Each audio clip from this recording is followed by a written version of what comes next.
What if the first ever money lessons came from 5,000 years ago? The empires that flourished in ancient Mesopotamia didn't just build ziggurats and stunning cities. They developed fundamental economic principles that are still useful today. From basic bookkeeping and understanding debt to the importance of trade and finding stability for your wealth. Discover the surprising keys the ancient Mesopotamians can teach you to master your personal finance. But first, subscribe to the channel for more money and history lessons. Lesson 1. The invention of writing and accounting. Bookkeeping is power. In Mesopotamia, especially in the early Sumerian city-states around the 4th millennium BC, the development of cuneiform writing was intrinsically linked to the need to manage an increasingly complex economy.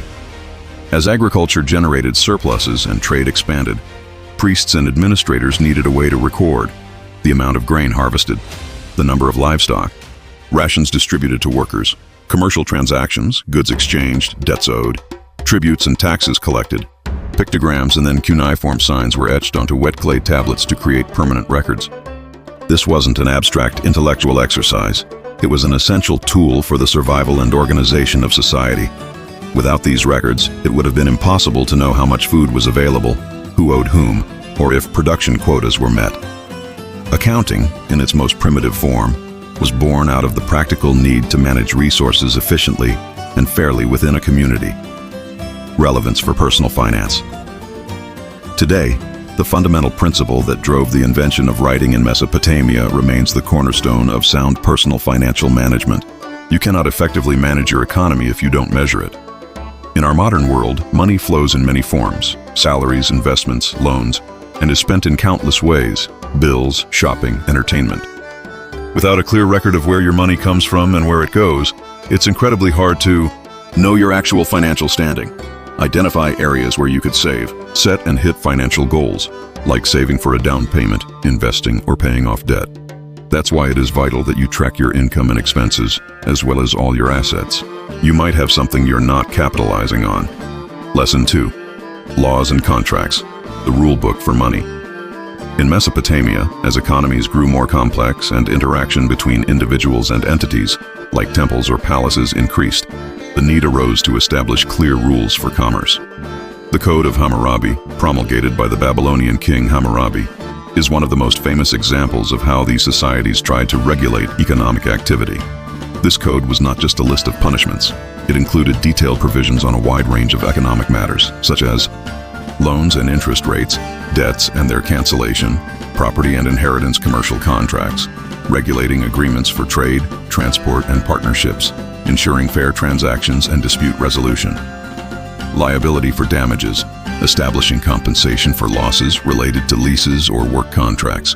With these laws in place, people knew, in theory, the rules and what to expect in case of non-compliance.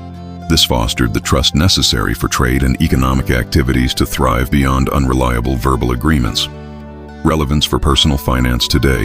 The lesson from Mesopotamia is clear. Formal rules and agreements are essential to protect your financial interests and ensure fair transactions in a complex economy. While we don't carve agreements into clay tablets, we constantly interact with financial contracts and are subject to laws that govern our money. Employment contracts, salary, benefits terms, credit card agreements, interest rates, fees, payment terms, loan agreements, mortgages, student loans, personal loans, insurance policies, coverage, premiums, deductibles, tax laws, how taxes are calculated and paid. Understanding these 21st century codes of Hammurabi is crucial for making smart financial decisions and protecting yourself from potential pitfalls or predatory practices. Lesson 3. Water management and agriculture as the economic base. Life and prosperity in Mesopotamia depended almost entirely on the Tigris and Euphrates rivers. These civilizations flourished in an arid region because they managed to develop sophisticated irrigation systems to channel river water to their fields. Agriculture, fueled by these systems, was the backbone of their economy. It produced food to sustain the population and generated surpluses for trade. However, the Mesopotamian rivers were unpredictable. Floods could be devastating if uncontrolled, and droughts could lead to famine if water resources and crops were not managed properly. Therefore, the ability to effectively build, maintain, and manage irrigation canals was a fundamental economic and survival issue. Relevance for personal finance. Today, the lesson here is that in any economy, There is a fundamental base upon which most of your resources depend. For the Mesopotamians, agriculture relied on water management. For most people today, that base is their primary source of income. Whether it's a job salary, business profits, or returns from significant investments. Just like the Mesopotamians, we must invest in securing and strengthening our own economic base to ensure a constant flow of financial resources. By investing time and effort in sharpening her skills, performing well at work, and being open to diversification, Sophia is actively managing the base of her financial security. She is ensuring that her harvest, her salary, is as reliable and abundant as possible. Lesson 4. The development of trade and trade routes, supply and demand. Mesopotamia, strategically located between navigable rivers and at a natural crossroads for different regions, became a nerve center of ancient commerce. It lacked many essential resources like timber, stone, metals, and precious stones, forcing it to rely on trade with surrounding areas, Anatolia, Persia, the Levant, and the Indus Valley, to obtain these goods. This led to the development of river routes. The Tigris and Euphrates were vital for internal transport and trade. Means of transport. Riverboats and overland caravans were used to move goods. Standardized weights and measures. Standardization facilitated fair and transparent transactions. Merchant classes. Merchants arose who organized trade expeditions and brokered exchanges. Trade not only brought Mesopotamia the resources it needed, but also generated wealth for merchants and facilitated the exchange of ideas and technology. It was a key economic engine. Relevance for personal finance today. Actively participating in trade or economic exchange is essential for your financial prosperity. In the modern economy, trade takes many forms, but the principle remains the same. Exchanging something you have, your time, skills, goods, services, for something you need or want, money, goods, services. Understanding the value of what you offer and the value of what you seek, and being able to negotiate and interact effectively in the various markets you participate in, is crucial for improving your financial standing. These markets include the labor market. You exchange your time, skills, and knowledge for a paycheck. Knowing the job market supply and demand is crucial. The goods and services market. You buy products and services. You should seek the best value for your dollar by comparing providers. The financial markets. You invest capital expecting a return. Knowing the banking and investment offerings is key. If you are enjoying the video, subscribe to the channel. Lesson 5. Early concepts of debt, credit, and the risks.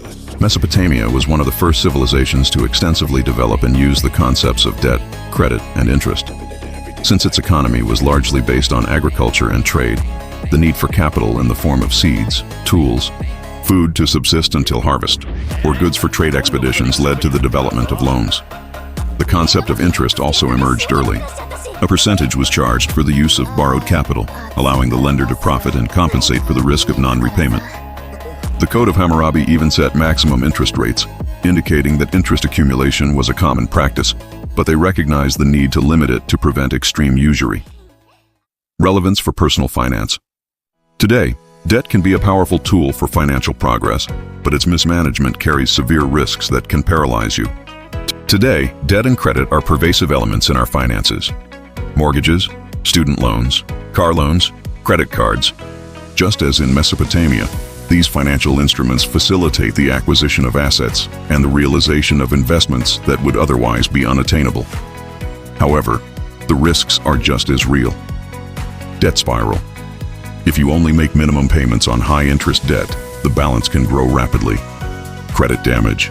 Late or missed payments can negatively affect your credit score, making it difficult to obtain future loans or impacting other areas, insurance rentals. Asset loss. In the case of secured loans, like mortgages or car loans, default can result in the loss of the property. Financial stress. The burden of debt can cause significant anxiety and limit your future financial options. You must be very careful about how you use your credit, maintaining a level of debt that you can handle, and avoiding debt for trivial or depreciating assets. Bonus track 6. State taxes and public projects. The various Mesopotamian empires and city-states developed systems to collect resources from their population and from conquered territories in the form of taxes and tributes. A uniform monetary system didn't exist for much of this period, so taxes were often paid in kind.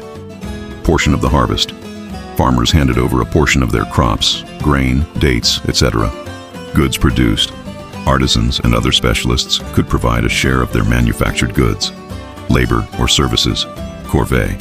Citizens could be required to contribute labor to large state projects like building temples, city walls, or maintaining irrigation systems, a form of labor tax. Tribute from conquered provinces. Territories under the control of a larger empire had to send valuable goods, slaves, or precious metals to the central power.